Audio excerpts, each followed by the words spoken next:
আমরা ঝড়ের মধ্যে পড়ি, বৃষ্টির মধ্যে পড়ি, বিপদে পড়ি, যেখানেই থাকি, যত কষ্ট করি, সব জায়গায় আল্লাহ আমাদের হেফাজত করেন। কে করেন? হেফাজত। সুতরাং কোনো মাজারে নয়, কোনো কবরে নয়, আপনারা এর থেকে, এই সমস্ত শিরক এবং বেদাত থেকে আপনাদেরকে বাঁচতে হবে। আকাশ থেকে, জমিন থেকে খাদ্য, রিজেক, ভালো সবকিছু আল্লাহ পাক আমাদেরকে দেন। আইলাহুম্মা আল্লাহ, এই সমস্ত কাজে আল্লাহর কোনো শরীক নাই। আছে নাকি কোনো শরীক? যদি থাকে, কুল হাতু বুরহানাকুম ইন কুনতুম সাদিকিন, যদি তোমাদের কোনো দলিল থাকে, যদি সত্যবাদী হও তোমাদের দাবিতে, তাহলে সেই দলিল তোমরা নিয়ে আসতে পারো। আমাদেরকে পরিষ্কারভাবে সবকিছু চাইতে হবে আল্লাহর কাছে। এই ঈমান আজকে পোক্তা হলো তো? জোরে বলেন, পোক্তা হলো?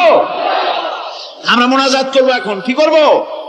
মোনাজাত হবে। দাঁড়ানো ভাইরা বসেন, এক মুহূর্তের ভিতরে দাঁড়ানো ভাইরা বসে পড়ুন। আল্লাহর কাছে এখন আমরা চাইবো। আজকে জুমার রাত, আজকে কিসের রাত? যে আল্লাহর এত শক্তির কথা বললাম, সেই আল্লাহর কাছে চাইবো, ভিক্ষা করব। আজকে আল্লাহর কাছে চাইবো। আল্লাহর কাছে চাওয়া থেকে যারা মাহরুম হয়, তাদের অবস্থা যে কত করুণ। আল্লাহর কাছে যদি হাত পাতার মতো হিম্মত না হয়, মুনাজাতের কথা শুনে যারা হাঁটে, আমার দুঃখ হয় তাদের জন্য, করুণা হয় তাদের জন্য। আল্লাহ পাকের কাছে হাত তুলতে হবে, আল্লাহর কাছে হাত তুলতে হবে। কার কাছে হাত তুলতে হবে? আল্লাহর কাছে। এখন মোনাজাত হবে। দাঁড়ানো ভাইরা বসেন, কোন মুসলমান দাঁড়ানো থাকবেন না। সাহায্য আমরা প্রাণ ভরে চাইবো আল্লাহর কাছে। কার কাছে? একটি হাদিস আপনাদেরকে শোনাতে হয়। روي الطبراني في إسناده أنه كان في زمان النبي صلى الله عليه وسلم منافق يؤذي المؤمنين فقال بعضهم قوموا بنا نستغيث برسول الله صلى الله عليه وسلم من هذه المنافق। طبراني হাদিস, এটি সনদ সহকারে হাদিসটি এসেছে। সেটা হচ্ছে যে রাসূল করিম সাল্লাল্লাহু আলাইহি ওয়াসাল্লামের জামানায় একজন মুনাফিক এক এলাকায় মুসলমানদেরকে খুব রকম নির্যাতন করতেছিল। এলাকার মুসলমানেরা বলল যে চলো আমরা যাই, রাসূল করিম সাল্লাল্লাহু আলাইহি ওয়াসাল্লামের কাছে সাহায্য চাই, তিনি যদি মুনাফিক থেকে আমাদের বাঁচান। এবং তারা গিয়ে রাসূলের কাছে মুনাফিক থেকে বাঁচার জন্য সাহায্য চাইলেন। ফাকালা নবী সাল্লাল্লাহু আলাইহি ওয়াসাল্লাম ইন্নাহু লা ইস্তাগাসু বি ওয়া ইন্নামা ইস্তাগাসু বিল্লাহ। শোনো মুসলমানেরা, খবরদার আমার কাছে সাহায্য চাইও না, সাহায্য চাইবে কেবলমাত্র আল্লাহ পাকের কাছে। সাহায্য চাইতে হবে আল্লাহ পাকের কাছে। সুতরাং কোরআন থেকে, হাদিস থেকে আপনাদের সামনে কথাগুলি তাওহীদ এবং শিরকের ব্যাপারে কথাগুলি স্পষ্ট করে বলে দেওয়া হলো। আন জাবির বিন আব্দুল্লাহ রাদিয়াল্লাহু তাআলা আনহুমা قال سمعت رسول الله صلى الله عليه وسلم يقول من لقي الله لا يشرك به دخل الجنة। হযরত জাবির রাদিয়াল্লাহু তাআলা আনহু বলছেন, আমি শুনেছি রাসূলুল্লাহ বলেছেন, মুসলিম শরীফের হাদিস, আমি শুনেছি আমার কানে রাসূলুল্লাহ বলেছেন, যে ব্যক্তি আল্লাহর দরবারে এই অবস্থায় উপস্থিত হবে যে সে কোনো শিরক করে নাই, আল্লাহ তাকে বেহেশত দিয়ে দিবেন। ওয়ামান লাকিয়াহু ইউশরিকু বিহি শাইআন দাখালান নার। আর যে ব্যক্তি আল্লাহর দরবারে উপস্থিত হবে এমন অবস্থায় যে শিরক করেছিল, আল্লাহ পাক তাকে জাহান্নাম দিয়ে দিবেন। নাউযুবিল্লাহ পড়েন, নাউযুবিল্লাহ পড়েন। আমার বন্ধুগণ, আরেকটি হাদিস عن جندب رضي الله تعالى قال سمعت رسول الله صلى الله عليه وسلم قبل ان يموت بخمس। রাসূল করিম সাল্লাল্লাহু আলাইহি ওয়াসাল্লামের মৃত্যুর ইন্তেকালের 5 দিন পূর্বে এই হাদিসটি তিনি বলেছেন। হুজুরের ইন্তেকালের 5 দিন পূর্বে, মুসলিম শরীফের হাদিস। হাদিসটি হচ্ছে, হুজুর বলছেন, আলা ওয়া ইন্না মান কানা ক্বাবলাকুম কানু ইয়াত্তাখিযুনা কুবুর আমবিয়াইহিম ওয়া সালিহিহিম মাসাজিদান ফালা ইয়াত্তাখিযুল কুবুর মাসাজিদান ইন্নী নাহাকুম আন যালিক। রাওয়াহু মুসলিম। ইন্তেকালের 5 দিন আগে হুজুর বললেন, সাবধান ও আমার উম্মতেরা, তোমাদের আগে যারা এসেছিল এই পৃথিবীতে, তারা তাদের নবীদের কবরগুলিকে সেজদার জায়গা বানিয়েছিল। তারা তাদের নেককার বান্দাদের কবরগুলিকে তারা মসজিদ বানিয়েছিল, সেখানে তারা সেজদা করত। খবরদার, কোন কবরস্থানকে তোমরা সেজদার জায়গা বানিও না। ইন্নী আনহাকুম আন যালিক, আমি কঠোরভাবে তোমাদেরকে নিষেধ করছি, খবরদার কবরগুলিকে সেজদার জায়গা বানিও না। রাসূলুল্লাহ আরো বলেছেন, কবর জিয়ারত করতে যে সমস্ত মহিলারা যায়, আমাদের দেশে পুরুষও যায়, মেয়ে লোকও যায়। وعن ابن عباس رضي الله تعالى عنهما لعن رسول الله صلى الله عليه وسلم زائرة القبور والمتخذين عليها المساجد والسروج।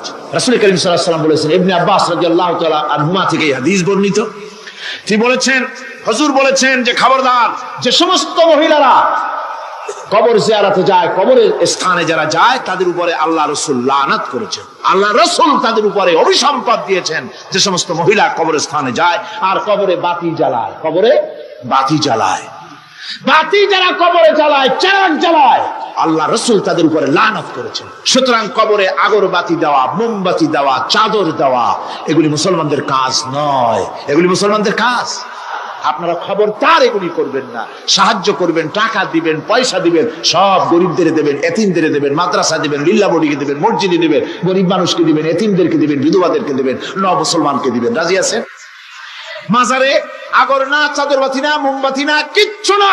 কোন মাজারে গেলেন, বাস আসসালামু আলাইকুম ইয়া আহলাল কুবুর, সূরা ফাতিহা পড়লেন, সূরা ইখলাস পড়লেন, দরুদ শরীফ পড়লেন, দোয়া করে দিলেন, আল্লাহ কবরে যিনি শুয়ে আছেন তার আমলনামায় সওয়াব পৌঁছে দাও। শেষ, কিচ্ছু চাওয়ার নাই। চাইতে হবে আল্লাহর কাছে। কার কাছে? মুসলমান রাজি আছেন? কারা কারা রাজি দেখান, কারা কারা রাজি?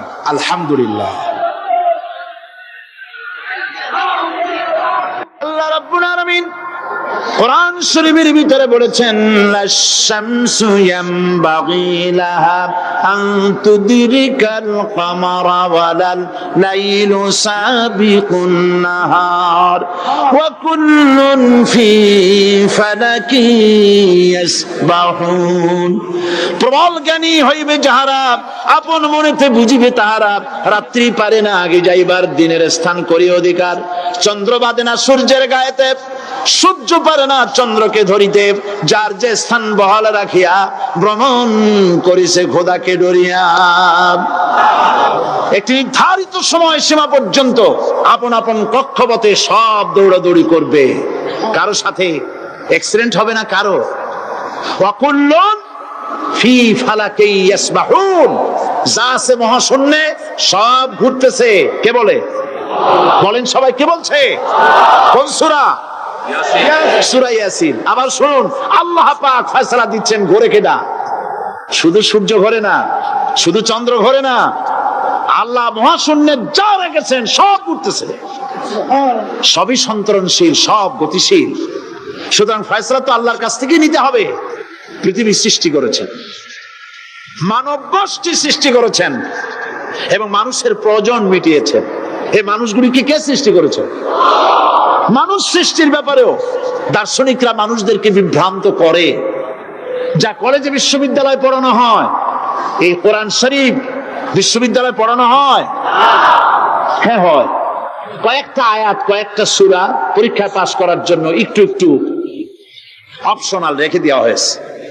বর্তমান যে শিক্ষা কমিশন, শামসুল হক শিক্ষা কমিশন রিপোর্ট মন্ত্রী পরিষদে অনুমোদন করেছে বর্তমান সরকার।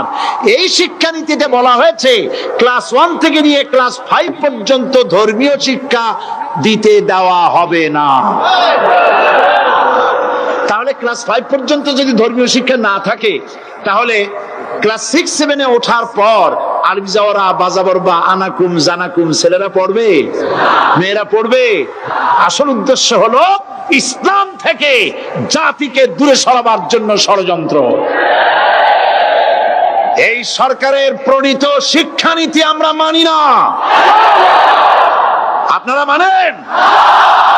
যেই মাদ্রাসা মানুষের চরিত্র সৃষ্টি করে, বর্তমান সরকার সেই মাদ্রাসাগুলি একটা একটা করে ধ্বংস করার পরিকল্পনা গ্রহণ করেছে। সুতরাং আসল শিক্ষা হলো কোরআনের কাছে। আসল শিক্ষা কোথায়? কোরআনের কাছে।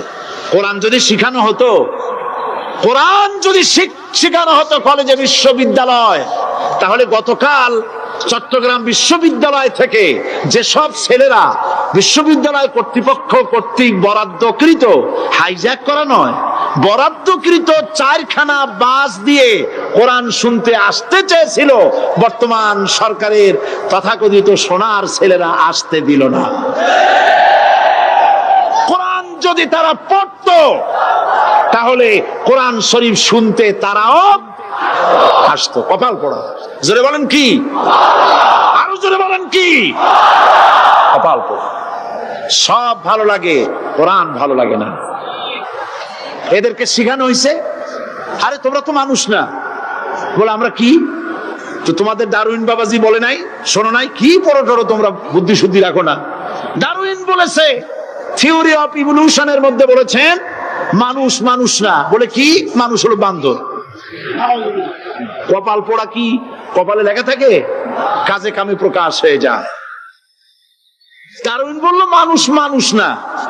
আলফ্রেড বললেন মানুষ হলো মানুষই ঠিক, তবে মানুষ হলো সেক্স সর্বস্ব জীব। সেক্স সমস্যার সমাধান করলে মানুষের সব সমস্যার সমাধান হয়ে যাবে। কার্ল মার্কস বললেন মানুষ হলো পেট সর্বস্ব জীব, পেট সমস্যার সমাধান করে দিলে সব সমস্যা শেষ। আর ডারউইন বললেন মানুষ মানুষই না, মানুষ কি বলে বান্দর, ওরাং ওটাং শিম্পাজি আর ব্যাং থেকে মানুষের উৎপত্তি হয়েছে। আমি যখন জীবনের প্রথম শিম্পাজি দেখলাম, ওরাং ওটাং দেখলাম, তখন আমি মনে করেছি যে ডারউইন খামোখা ভুল করে নাই। এইটা দেখেই ও মনে করেছে যে এই হচ্ছে আমার মাতামহের গোষ্ঠী, এ হলো পিতামহের গোষ্ঠী। আপনারা একটু মাথা কাটায় চিন্তা করেন, মানুষ যদি বান্দর থেকে হবে, আজও বানর ফরেস্ট এরিয়া আছে কিনা বাংলাদেশে? চিল্লায় বলেন আছে কিনা? তো মানুষ যদি বান্দর থেকেই হবে, আপনারা কি কোনোদিন দেখেছেন যে একটা বান্দরের কোমর পর্যন্ত মানুষের মতো হয়ে সারছে? আর কিছুদিন গেলেই পুরো মানুষ হয়ে যাবে, গলা পর্যন্ত মানুষের মতো হয়ে গেছে, আর কদিন গেলেই মানুষ হয়ে যাবে। দেখছেন কখনো? আচ্ছা আপনারা বলেন, পাবদা মাছ আপনারা চট্টগ্রামে কি বলেন? পাবদাই বলেন। পাবদা মাছ দেখতে কি মাছের মতো লাগে? বোয়াল মাছের মতো। কোন পাগলে কি বলছে কথা যে বোয়ালের পূর্বপুরুষ পাবদা? পাবদাগুলি পুটি টুটি খাইয়া খাইয়া আস্তে আস্তে বোয়াল হয়ে গেছে, এ কথা কেউ বলে? আচ্ছা শোলের যে ছোট সাইজ, শোল মাছ, গজাল মাছ, এর যে ছোট্ট সাইজ ভর্তা করে খায়, শুটকি বানায় খায়, ওগুলোর কি বলে? টাকি মাছ। এই টাকি মাছ দেখতে শোল মাছের মতো।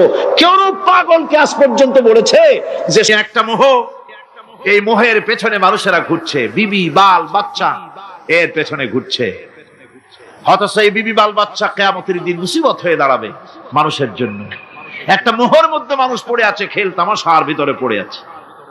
আল্লাহ পাক বলছেন কুল মাতাউদ দুনিয়া কালিলুন ওয়াল আখিরাতু খায়রুল লিমান ইত্তাকা। বলো দুনিয়ার সমস্ত সম্পদ খুবই নগণ্য, আর যে ব্যক্তি পরকালকে বিশ্বাস করে, পরকালের কামনা করে, সেই খোদাভীরু লোকদের জন্য পরকাল হচ্ছে প্রকৃত আবাসস্থল। সেই জায়গাটাই হলো আসল জায়গা। ওই জায়গার জন্য কিছু তৈরি করতে হবে। কোরআনে কারিমে রব্বুল আলামিন বলছেন আরাদিতুম বিল হায়াতিদ দুনিয়া মিনাল আখিরাহ ফামা মাতাউদ দুনিয়া ফিল আখিরাতি ইল্লা কলিল। তোমরা কি পরকালের জীবনের বিনিময় এই দুনিয়ার জীবনটাই বেশি পরিতুষ্ট হয়েছে? অথচ দুনিয়ার জীবনের সুখ সম্পদ তো পরকালের তুলনায় খুবই নগণ্য। পরকালের সুখ অনেক বেশি, পরকালের দুঃখটা অনেক বেশি, সুখটাও অনেক বেশি। পরকালটা স্থায়ী, সুতরাং দুনিয়ার মোহে না পড়ে পরকালের জন্য জীবনটাকে পরকাল ভিত্তিক জীবন তৈরি করো। আল্লাহ পাক বলছেন ফাম্মা মান তাগা ওয়া আসারাল হায়াতাদ দুনিয়া ফাইন্নাল জাহিমা হিয়াল মাওয়া। অথবা যে ব্যক্তি বিদ্রোহ করেছে এবং দুনিয়ার জীবনকে অগ্রাধিকার দিয়েছে, তার জায়গা হচ্ছে জাহান্নাম। জোরে বলেন নাউজুবিল্লাহ। যে ব্যক্তি আল্লাহর সঙ্গে বিদ্রোহ করেছে আর পরকালের জন্য পাথর জোগাড় করে নাই, দুনিয়াকে অগ্রাধিকার দিল, পরকালকে ভুলে গেল, তার জায়গা হলো জাহান্নাম। ওয়া আম্মা মান খাফা মাকামা রাব্বিহি ওয়া নাহান নাফসা আনিল হাওয়া ফাইন্নাল জান্নাতা হিয়াল মাওয়া। আর যে ব্যক্তি আপন প্রভুর সামনে উপস্থিত হকে ভয় করেছে এবং আপন প্রবৃত্তিকে লালসা মুক্ত করেছে, লালসার হাত থেকে রক্ষা করেছে, আল্লাহ রাব্বুল আলামিন কিয়ামতের দিন তার জন্য রেখে দিয়েছেন জান্নাত। তার জন্য কোন জায়গা? জান্নাত। আমাদেরকে পরকাল ভিত্তিক জীবন যাপন যদি করি, তাহলে কবরের জবাবগুলি খুব আসান হবে। আর যদি পরকাল ভিত্তিক জীবন যাপন না হয়, কবরটা মুসিবত হয়ে যাবে। হযরত ওসমান রাদিয়াল্লাহু তাআলা আনহু কবরের কাছে গিয়ে খুব কাঁদতেন। সাহাবায়ে কেরাম প্রশ্ন করেছেন, হুজুর, রাসূল করিম সাল্লাল্লাহু আলাইহি ওয়াসাল্লাম যখন জান্নাত ও জাহান্নামের ওয়াজ করেন তখনও তো এত বেশি আপনি কাঁদেন না, যত বেশি কাঁদেন কবরের কাছে এসে, কারণ কি? হযরত ওসমান রাদিয়াল্লাহু তাআলা আনহু বলতেন, আমার সাথীরা, আমি আমার হাবিবের কাছে, আল্লাহ রাব্বুল আলামিনের রাসূলের কাছে আমি শুনেছি এই কবরটাই হলো প্রথম স্টেশন, এই কবরটাই হলো প্রথম ইমিগ্রেশন কাউন্টার। এই জায়গায় যদি কেউ ধরা পড়ে যায়, কারো যদি চার্জশিট হয়ে যায়, সব জায়গায় ধরা পড়ে যাবে, হাসরে মিজানে সিরাতে কোনো জায়গায় নাজাত পাবে না। আর এই কবরটা যদি কেউ মুক্তি পেয়ে যায়, মিজান সিরাত হাসর সব জায়গা থেকে আল্লাহ তারে ভালোভাবে পার করে দিবেন। এটা হলো আসল জায়গা, মারাত্মক জায়গা, খুব মারাত্মক জায়গা। আমি এটাকে ইমিগ্রেশন কাউন্টার বলেছি আমার ভাষায়। ইমিগ্রেশন কাউন্টার যারা বিদেশ ভ্রমণ করেছেন তারা জানেন। লন্ডন যাবেন, আমেরিকা যাবেন, সৌদি আরব যাবেন, যে কোনো বিদেশে যাবেন, গেলেই পাসপোর্ট তারা দেখবে। পাসপোর্টে আপনার ন্যাশনালিটি কোনটা সেটাই তারা জানতে চাইবে। আপনি কোন দল করেন এটা তারা জানতে চাইবে না। আপনি কোন ভাষায় কথা বলেন তাও তাদের জানার দরকার নেই। প্রথমেই তারা আপনার ন্যাশনালিটি দেখবে, আপনার আইডেন্টিটি কি তারা জানতে চাইবে। তারপরে যদি স্যাটিসফ্যাক্টরি হয় আপনাকে ভিসা দিয়ে ভেতরে ঢুকবার ব্যবস্থা করে দেবে। আর যদি তারা স্যাটিসফাইড না হয় তাহলে আপনাকে মেহমানখানায় ঢুকানো হবে গ্রেফতার করে। কবর হচ্ছে এ ধরনের একটি ইমিগ্রেশন কাউন্টার। কবরের ভিতরে মানুষ যখনই রাখা হবে সঙ্গে সঙ্গে দুজন ফেরেশতা আসবে। কবরের কাছে যারা এসেছিল দাফন হয়ে যাওয়ার পর এই লোকগুলি 40 কদম যেতে যতক্ষণ লাগে এর মধ্যেই দুজন ফেরেশতা এসে যাবে। এসে জিজ্ঞেস করবে, মান রব্বুকা, তুমি কোন দল করতে? ওটা তাদের জানার দরকার নেই। চাকরি কিসে করতেন ওটা জানার দরকার নেই। ব্যবসা করতেন না চাকরি করতেন প্রয়োজন নেই। প্রথমেই জিজ্ঞাসা করা হবে ন্যাশনালিটি, প্রথমেই জিজ্ঞাসা করা হবে তার ন্যাশনালিটি সম্পর্কে, তার আইডেন্টিটিটা কি, এবং সেটাকে সত্যায়িত করার জন্য, বোঝার জন্য 3টি প্রশ্ন। প্রথম প্রশ্ন, মান রব্বুকা ওয়া মা দীনুকা ওয়া মান নাবিয়্যুকা, তোমার রব কে, তোমার দ্বীন কি, তোমার নবী কে। যদি এই ব্যক্তি বেঈমান হয়, মুনাফিক হয়, সে বলবে হায় হাতা লা আদরি, হায় হাতা লা আদরি, জানি না আমার রবকে, আমি জানি না। তোমার দিন কি, দিন কারে কয় বুঝি না। এরপরে আল্লাহর নবী জনাবে মুহাম্মদ রাসূলুল্লাহ সাল্লাল্লাহু আলাইহি ওয়াসাল্লাম কে দেখানো হবে, বলা হবে মা কুনতা তাকুলু ফি হাদার রাজুল, এই ব্যক্তি সম্পর্কে তোমার ধারণা কি নিকে, বলবে আমি চিনি না। নাউযুবিল্লাহ। বাস, এরপরে তার যা হবার তাই শুরু হয়ে যাবে। আর যদি বান্দাটা মুমিন হয়, প্রশ্ন করা হবে মান রব্বুকা, জবাব দেবে রব্বি আল্লাহ, আমার রব আল্লাহ রাব্বুল আলামিন। ওয়া মা দীনুকা, দীনুনা ইসলাম, আমার দিন হচ্ছে ইসলাম। এরপরে আল্লাহর নবীকে দেখানো হবে। কয়েক রকমের বর্ণনা আছে। কোন বর্ণনায় আছে হুজুরের আকারে দেখানো হবে, অথবা রাসূলকে সরাসরি দেখানো হবে। বলা হবে মা কুনতা তাকুলু ফি হাদার রাজুল, এই লোকটি সম্পর্কে ধারণা কি। মুমিন ব্যক্তি বলবে হাদা নবিয়ুনা মুহাম্মাদুর রাসূলুল্লাহ সাল্লাল্লাহু আলাইহি ওয়াসাল্লাম, ইনি আমার তো সেই নবী মুহাম্মাদুর রাসূলুল্লাহ সাল্লাল্লাহু আলাইহি ওয়াসাল্লাম। আমরা যেন এই রকমের জবাব দিতে পারি, আল্লাহ কবুল করো। সকলে জোরে গণ আমিন। জবাব হয়ে যাওয়ার পর গায়ব থেকে আওয়াজ আসবে, ফাফরিশু বিল জান্নাতি ওয়ালবিসু বিল জান্নাহ, ও আমার ফেরেশতারা, আমার এই বান্দাকে জান্নাতের পোশাক পরায়া দাও আর কবরটাকে জান্নাতের বিছানা বিছায়া দাও। জান্নাতের পোশাক পরায়া দাও, জান্নাতের বিছানা বিছায়া দাও। ইলা মাদ্দা বাসারিহি, তার চোখের দৃষ্টি যতদূর যায় কবরটা ততটা প্রশস্ত করে দাও। এরপর বেহেশতের পোশাক পরাইয়া, বেহেশতের বিছানা বিছায়া ফেরেশতা বলবে নৌম কানাউমুল উরুস, ঘুমিয়ে যাও। দুলামিয়া যেমন বাসর সজ্জায় নতুন বউ নিয়ে আরামে ঘুমায়, এরকম আরামে ঘুমায় যাও ইলা ইয়াউমিল কিয়ামা, কিয়ামত পর্যন্ত ঘুমায় থাকো, আরামে ঘুমিয়ে থাকবে। এরপরে সিংহায় ফুৎকার হবে, সিংহার ফুৎকারের আওয়াজে তার ঘুম ভেঙে যাবে, বলবে ইয়া ওয়াইলানা মান বা'সানা মিন মারকাদিনা, হায় আফসোস, আমার এত আরামের ঘুম থেকে কে আমাকে জাগ্রত করলো, আমার ঘুমটারে নষ্ট করলো কে?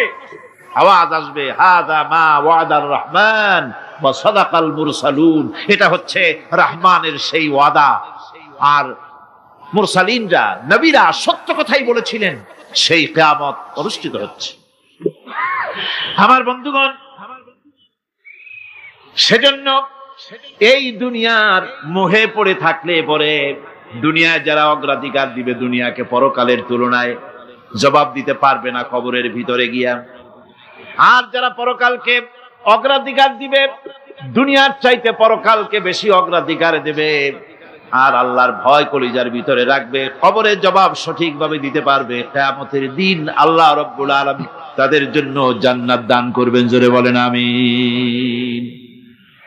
দুনিয়াটা হচ্ছে দুনিয়া যেখানে আমরা আসি, আমি আগেই বলেছি দুনিয়া হচ্ছে আদনা শব্দ থেকে এর উৎপত্তি হয়েছে, তুচ্ছ নিকৃষ্ট, এটার দাম নাই, এটার মূল্য নাই। হযরত ইবনে কাইয়িম রাহিমাহুল্লাহ নওয়ারাল্লাহু মারকাদাহু ওয়া জাআলাল জান্নাতা মাথওয়াহু, হযরত ইবনে কাইয়িম তিনি বলছেন, সুন্দর করে বলছেন দুনিয়া সম্পর্কে, মা মাদা ফিদ দুনিয়া আহলামুন ওয়া মা বাকিয়া মিনহা আমানি ওয়াল ওয়াক্তু বাইনাহুমা দায়ুন। মা মাদা ফিদ দুনিয়া আহলামুন, জীবনের যে অংশ ফেলে এসেছি সেটা আজ একটা স্বপ্ন, ওয়া মা বাকিয়া মিনহা আমানি, আর জীবনের যে অংশ সামনে বাকি আছে সেটা এখন একটা আকাঙ্ক্ষা, ওয়াল ওয়াক্তু বাইনাহুমা দায়ুন, আর এর মাঝখান থেকে সময় সব চলে যাচ্ছে। কত বড় কথা চিন্তা করেছেন? জীবনের যে অংশ ফেলে এসেছি তা আজকে স্বপ্ন, তা কি বলেন? স্বপ্ন। আর সামনে যা আছে সেটা আকাঙ্ক্ষা, আর মাঝখান থেকে সময় সব চলে যাচ্ছে। এরপরে তিনি বলছেন ওয়ামান ইয়াসহাবিদ দুনিয়া ইয়াকুন মিসলা কাবিদিন আলাল মাই খালাতুহু ফুরুজুল আসাবিঈ। দুনিয়াদারের অবস্থা হচ্ছে এই, কেউ যদি দুই হাতে পানি খামসায় ধরে, দুই হাতে কি ধরছে বলে? দুই হাতে পানি খামসায় ধরেছে, খুব মজবুত করে ধরেছে, 2 মুঠ পানি, বলেন থাকবে কতটুকু? কতটুকু থাকবে? 1 ফোঁটাও থাকবে না, কারণ তার আঙ্গুলের ফাঁক তার সাথে খেয়ানত করবে, আঙ্গুলের ফাঁক দিয়া পানিগুলি সব বেরিয়ে চলে যাবে। সুতরাং দুনিয়া যারা চায় তারা ঠিক পানি খামসায় ধরলে পানি যেমন হাতের ভেতর থেকে খেয়ানত করে চলে যায়, যারা দুনিয়া চায় দুনিয়াও তাদেরকে এভাবে ফাঁকি দিয়ে চলে যায়। তবুও দুনিয়ার মায়া মানুষের এত বেশি। আল্লাহর নবী বলেন লাউ কানা লি ইবনি আদামা ওয়াদিন মিন যাহাবিন লাহাব্বা ইয়াকুনা লাহু সানিন, এই পৃথিবীতে যদি কাউকে একটা মাঠ ভরে যদি সোনা দেওয়া যায়, লোকটা বলবে রব্বুল আলামিন, আমি যদি আরেকটা মাঠ এরকম সোনা ভরা পেতাম, দ্বিতীয় আরেকটা মাঠ দেওয়া হলে আবার বলবে যদি তৃতীয় আরেকটা মাঠ সোনা ভরে যদি পেতাম। নবীজি বলেন ওয়ালা ইয়ামলাউ জাওফু ইবনু আদামা ইল্লা তুরাব, মানুষের পেট 3.5 হাত মাটি ছাড়া, কবরের মাটি ছাড়া মানুষের পেট ভরবে না। আরো চাই, আরো চাই, চাওয়ার কোনো শেষ নাই। মানুষ এভাবে করে দুনিয়ার মহব্বতে এমনি পাগল হয়ে যায়, শুধু দুনিয়ার মহব্বত, পরকালকে বেমালুম ভুলে যায়। আমি কিন্তু এই কথা বুঝাতে চাই নাই যে পরকালের মহব্বতে, পরকালের ভয়তে বা পরকালের জন্য দুনিয়া আপনি বাজার ঘাট, বেচা কিনা, ব্যবসা বাণিজ্য সবকিছু ভুলে যান, না তা নয়, ভুল বোঝার কোনো কারণ নাই। পরকালকে অগ্রাধিকার দিতে হবে। মানে দুনিয়াটা চিরস্থায়ী জায়গা নয়, চিরস্থায়ী হচ্ছে কোনটা? আখিরাত। চিল্লা এখন কোনটা? সুতরাং এখানে যা করতে হবে, আখিরাতে জবাবদিহিমূলক জীবন যাপন করতে হবে। আপনি ব্যবসা করবেন, ওজনে কম দিতে পারবেন না, আপনি খাদ্যে ভেজাল দিতে পারবেন না, চুরি করতে পারবেন না, ডাকাতি করতে পারবেন না, জেনা করতে পারবেন না, বদমাশি করতে পারবেন না, মদ খেতে পারবেন না, সন্ত্রাসী হতে পারবেন না, হাইজ্যাকার হতে পারবেন না, চাঁদাবাজ হতে পারবেন না, মুনাফাখোর হতে পারবেন না, আপনি চোরা কারবারি হতে পারবেন না, ঘুষখোর হতে পারবেন না, সুদখোর হতে পারবেন না।